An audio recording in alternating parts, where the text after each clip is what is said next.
How's it going, Monsignor? It's going well, and it's good to get back. It is good to get back. Our vacation was nice, but it's good to be back at work. Yeah, so I'm glad some people were on vacation. You could have been. Some of us had to hold down the fort. Aww. But it was a good period of time to celebrate the Christmas mystery and also to begin the new year. Mm-hmm.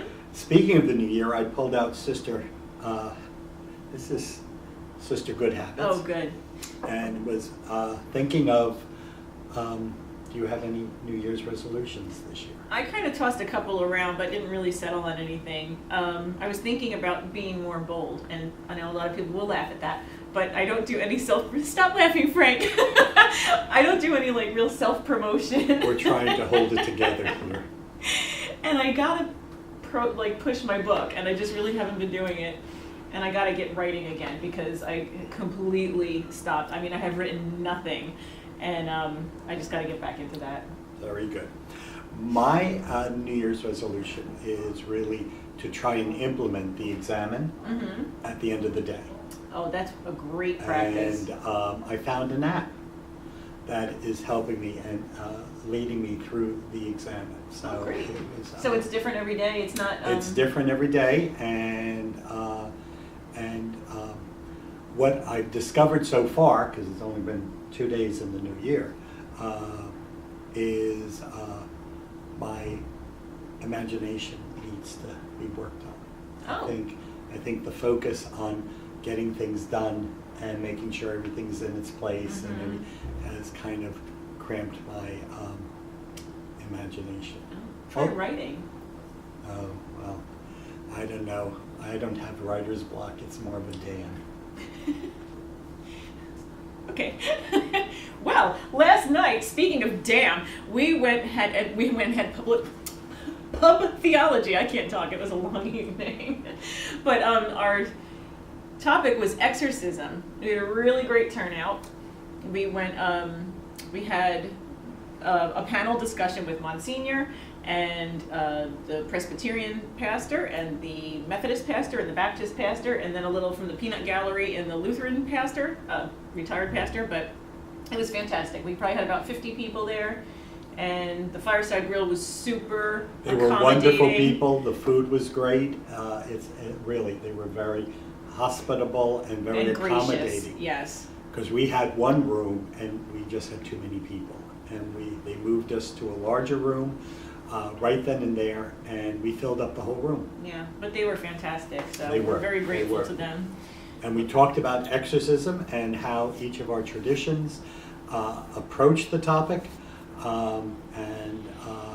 it was a good experience preparing for it, as well as being a part of the panel, and of course, as in, let's say, the media and in movies, we Catholics kind of got a lot of field time, a lot of, because of the work that we do and the beliefs that we hold in referencing to exorcisms. But what I enjoyed was the premise of rediscovering that for us, exorcism is not just dispelling demons, but also making the profane, the world, although created by God and created good, but now in disordered because of sin, making that now holy. And that is why we use the term exorcism in certain prayers in baptism, and then of course in the rite of Christian initiation of adults. Yeah, it was a really good conversation.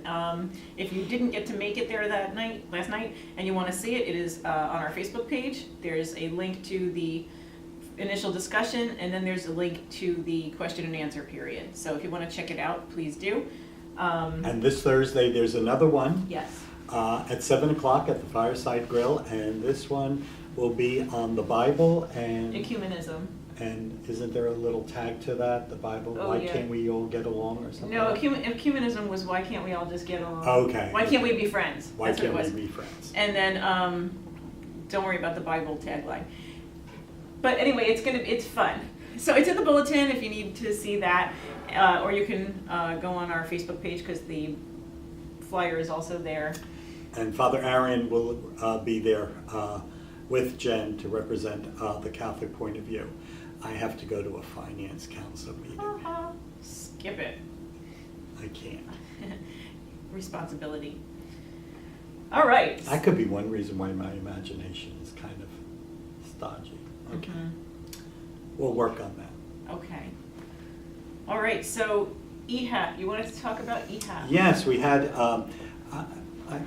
one of the things that the parish has been involved in for quite a while is the Emergency Housing and Advocacy Program, which began 15 years ago here in Freehold as a volunteer group of congregations housing men who do not have a permanent residence.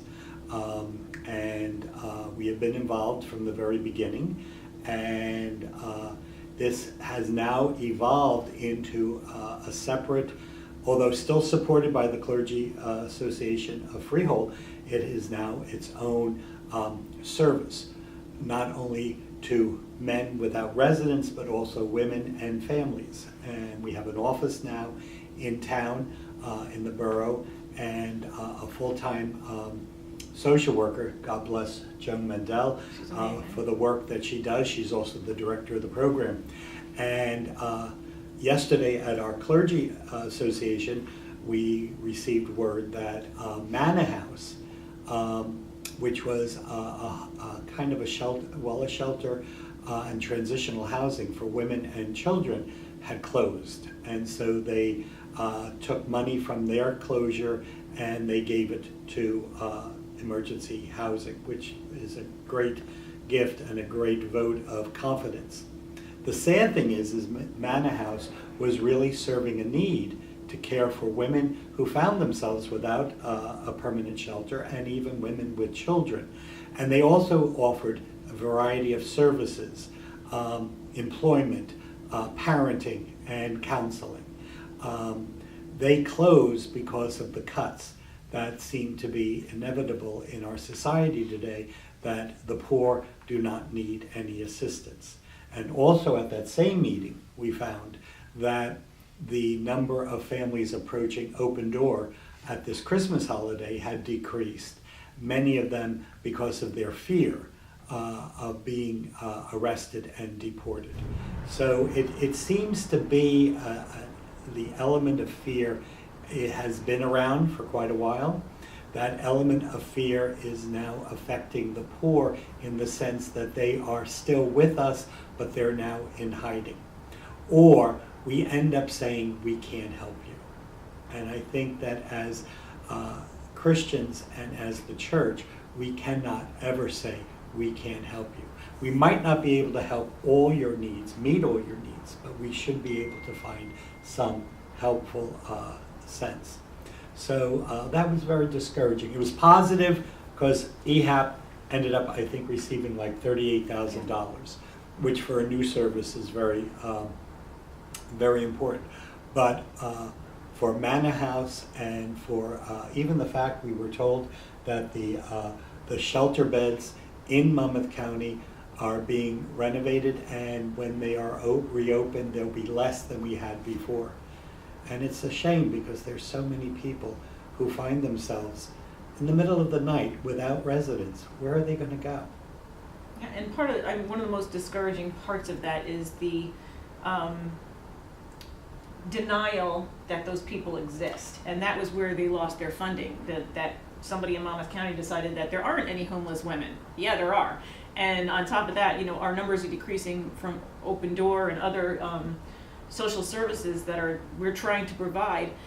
And of course, if you just look at numbers, it looks like they're not there anymore, but they are. They're just afraid to come forward to receive the help that they need because they're afraid of being arrested. So that's no way for us to, move forward as a society at all. And it's also important to realize that homelessness can happen in the blink of an eye. Oh yeah. I mean, you can find yourself on the street, whether you're a woman who has finally left an abusive relationship and you have your children in tow and you find yourself living in a car, or you find yourself after struggling to make ends meet, no longer able to hold on to your apartment or even your home. And so to say that there's no homelessness in Monmouth County, I think is a denial.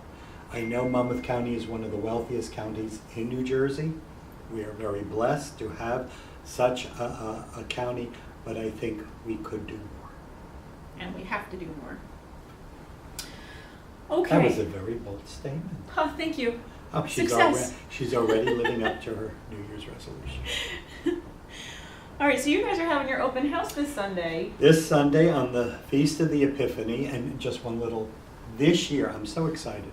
This year, the Feast of the Epiphany for the Universal Church and the Feast of the Epiphany observed here in the United States will be on the same day. Oh. January 6th. Before, when I was very young, before the continents parted, we celebrated Epiphany on January 6th.